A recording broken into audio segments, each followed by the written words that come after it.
deer tick's epic journey: 3 years as a parasite. The deer tick, also known as the blacklegged tick, is a tiny creature carrying an outsized reputation, and for good reason.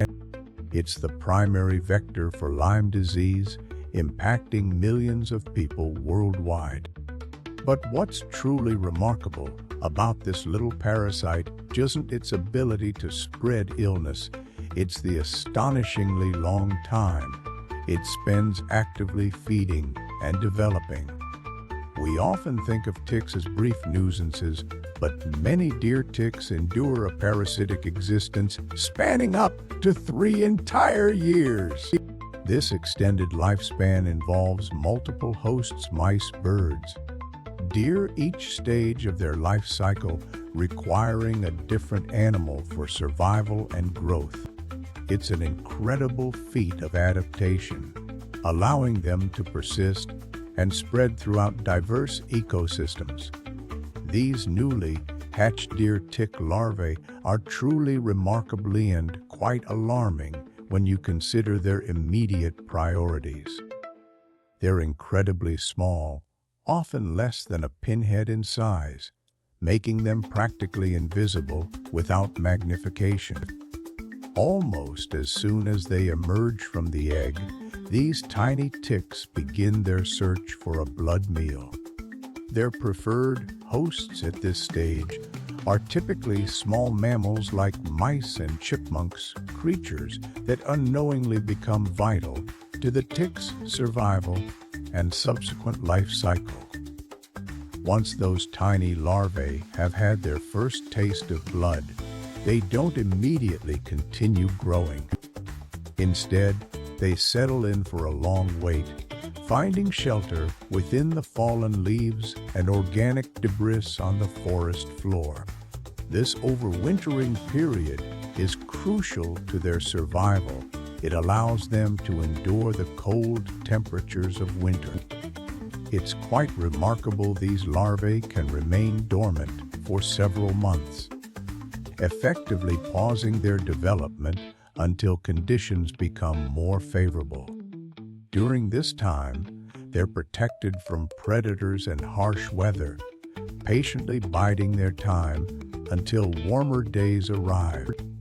This next life stage is particularly worrying for public health. It's called the nymph. Nymphs are incredibly tiny, often compared to a poppy seed in size. Because they're so small and active, they readily seek out hosts, including humans. This makes them responsible for the vast majority of Lyme disease infections we see each year. It's easy to miss these little ticks during outdoor activities, which is why preventative measures are so critical. Deer tick nymphs are surprisingly adaptable feeders. They don't exclusively target deer, as their name might suggest. In fact, they have a wide range of hosts.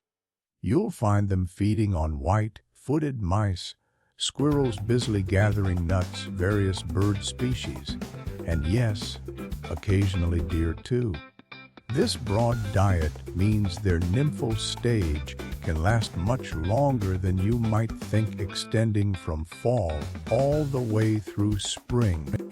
That's a significant period for these tiny parasites to be actively seeking hosts and potentially spreading disease. It's easy to imagine these tiny ticks just marching through their life cycle, but reality is far more challenging for them.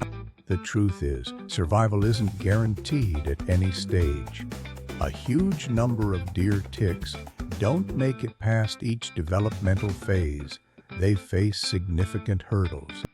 Environmental factors play a massive role. Temperature fluctuations, humidity levels, and even rainfall can drastically impact their ability to thrive. Predators also take a heavy toll.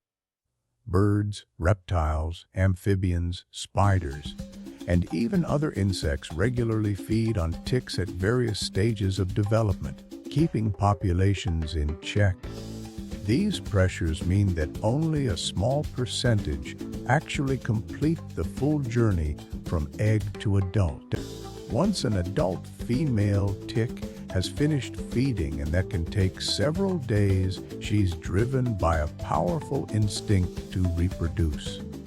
He shall detach from her host, often a white-tailed deer, which gives the tick its name, and seek out a sheltered spot. There shall lay thousands of eggs, sometimes up to 3,000. These tiny eggs are deposited in leaf litter or other moist areas on the ground. It's an astonishing amount, ensuring that at least some will survive the challenges ahead.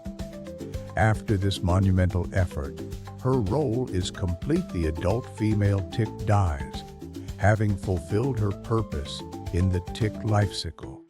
The lifespan of a deer tick is surprisingly long for such a tiny creature. From the moment an egg hatches to when it finally succumbs to natural causes, the entire process can take anywhere from 1 to 3 years. That's quite a commitment for something so small. The exact duration really depends on a few factors, primarily how favorable the environment is and whether they can consistently find hosts to feed upon. A plentiful supply of deer and mice provides ample opportunity for ticks to progress through their life stages, shortening that lifespan. Conversely, harsh winters or a lack of suitable hosts can extend it considerably. The real danger with deer ticks isn't just a single bite, it's their incredibly long parasitic phase. Unlike many insects that quickly move on to their next life stage, deer ticks can linger for weeks, even months, attached to a host. This extended period significantly increases the opportunity for disease transmission. They aren't just passing something along once, they're potentially infecting multiple hosts over time.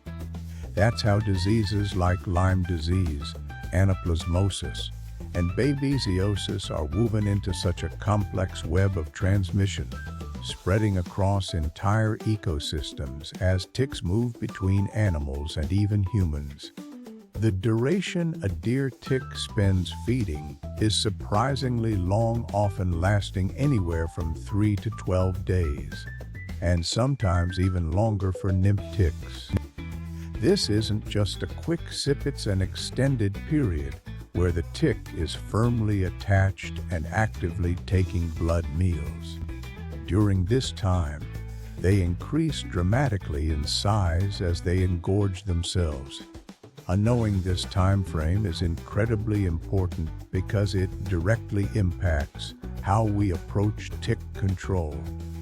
The longer a tick remains attached, the greater the chance of disease transmission. Understanding these feeding patterns helps us design more effective preventative measures and public health campaigns aimed at minimizing risk.